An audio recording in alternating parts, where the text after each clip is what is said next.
to a concert and it's like punk rock music or something, and the kids get on stage and they jump into the crowd. It's called stage diving, right? Some people think that's dangerous, but not me, because humans are made out of 95% water. So the audience is 5% away from a pool. Hey, welcome back. We're back with a comedian. Why? Because we need to laugh as much as we need to learn. And we get a lot of stress, so this helps kind of like eliminate a lot of it. And it's healthy for you. Laughter the best medicine.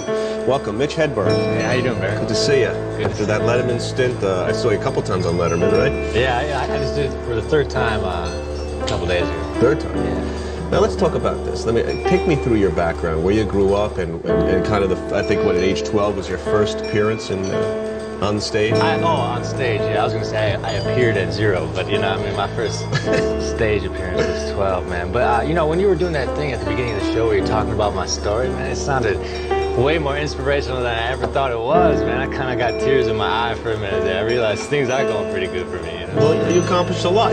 Talk about when you were a cook for years and how you made that transition. Well, I used to be really infatuated with the grill when I was a busboy. I would watch these guys cook, and then, you know, I achieved my dream of becoming a cook, which was really easy because all I had to do was tell the manager, "Hey, man, do you mind if I cook?" And he said, "Yeah." You know, it was real simple to achieve that dream.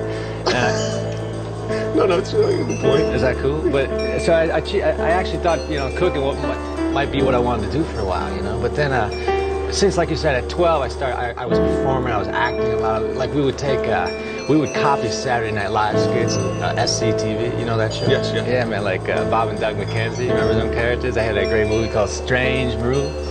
But we would just copy those skits and we would make our friends laugh. And of course, there's nothing like standing in front of people and making them laugh as long as you're trying to.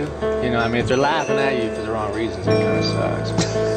But now, this was in your basement, or it was with your neighborhood friends, right? Yeah, in my parents' basement, because my parents were the ones who would always let the kids come over and mess up the house for the day. And we would put on these skits, and everyone was talented, but now no one does anything in the talent industry except me. I'm the only one who survived through the years, man, through the lean years. You know, they all gave it up when times got tough. They were like 15 and they said no more of this, you know. Tell me about that, because every time I had, you know, you have Don Rickles we had on, we had different comedians from all different backgrounds, and they had many years of adversity where they were not making it, they were getting rejected.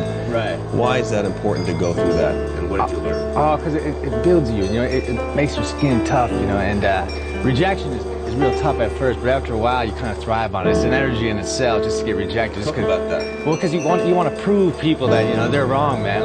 Like when I first started doing comedy, people would try to tell me how to dress, and they would try to tell me what kind of jokes to do, and they wanted me to go to like a stand-up comedy class and have some other guy tell me how to be funny, you know, man. And funny is natural, you know. You can't learn how to be funny, you know. You can learn how to say a joke in a certain rhythm, but you can't learn how to be funny. And I knew that, but these people were trying to tell me, you got to come to class, and we'll tell you like how to present yourself and everything.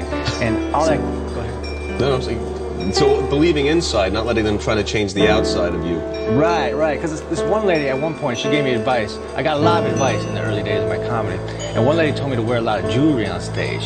You know, because she thought like I wanted to attract the crowd, you know, just with my jewelry. You know, they'd be so excited that I had this like brooch on or something. They forget that I'm funny, you know. Because a lot of advice comes from people who aren't very funny. They've adapted ways to like remain working because they're real professional. They always wear a suit and tie, you know. So a lot of advice I was given was from comics who weren't that good in it. I never could take it, you know what I'm saying? But I knew that I had like a different thing to say to them, so I had to chill out and just ride out the bad times like that. So, but you talk about rejection, being able to take makes you stronger, proving other people wrong. That's a real important point. A lot of people, that devastates them. Yeah.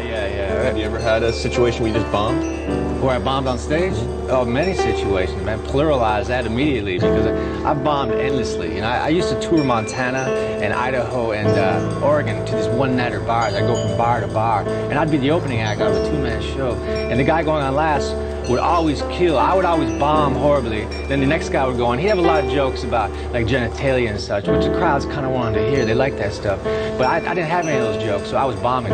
But the only good thing about that is a lot of times these towns would be loaded with kind of like scary looking women, and the scary looking women would always ask the funnier guy to dance. So I never had to dance, you know. It was cool. There's always something good and something bad, right? Yeah, I just had to sit down because they didn't like me because I wasn't funny, so they didn't want to dance with me, you know. So. Now, now that adversity helped you? I mean, that's rejection, that's falling. It helps you kind of come back stronger. You focus. Do you learn something from that? Oh, yeah.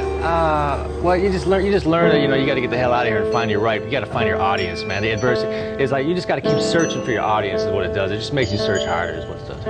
That's good. Yeah. When we come back, I want to talk about, you know, why you believe that jumping in, even though maybe you're not 100% prepared, is more important than preparing and never doing anything, obviously. Oh, that's so true, man. Yeah, you got to like learn while doing, right? Okay. That's the only way to learn. You got books, tapes, all this stuff, and people, but once you do it yourself, that's the real. You can't have a good job. In order to make it in stand-up comedy, you can't already have a good job. That's the biggest downfall. Really? Yeah, because you don't care then. You don't care about it. You're already making enough money, so the drive ain't there. You got to like be in a job that's worse than anything you want. That'll keep you wanting to do it, you know. Well, we'll come back.